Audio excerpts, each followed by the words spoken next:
Tek këta kur e vendosin implantën dhe pritet disa muaj për vendosin pastaj të dhëmbit. Qa duhet keni kujdes, për shembull përveç higjienës, gjatë ushqimit, a guxojnë të kafshojnë lirshëm në atë pjesë? Po, normal, abdina është pjesë, pjesa kirurgjikale, ajo pjesë vetëm qepet edhe mbyllet, edhe nuk ka diçka me pas kujdes të veçantë.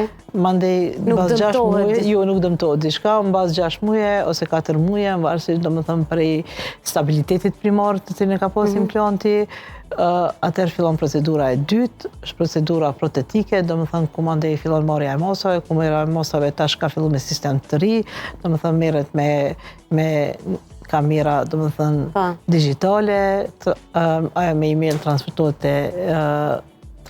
te tekniku, edhe ai fillon me punu pjesën protetikore. Me njëherë. Me njëherë.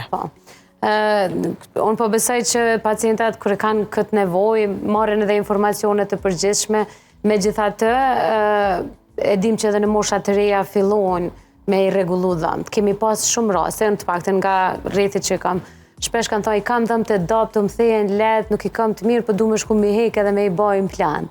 Sa rekomandohet? Jo, nuk rekomandohet, nëse dhëmbi yt është dhëmbi yt, atëherë duhet të shërohet, duhet të provohen të gjitha mënyrat për mu shëru dhëmbët, e nëse veç nuk ka alternativë tjetër, atëherë implanti është alternativa e fundit, gjithmonë e thëmë, se unë gjithmonë luftoj për preventivën stomatologjike, thëmë se në Kosovë problemi kryesor është diagnostifikimi i vënshëm i dhëmbëve të cilat janë me karies, ose të cilat mendoj që mungon ajo pjesa e preventivës shumë.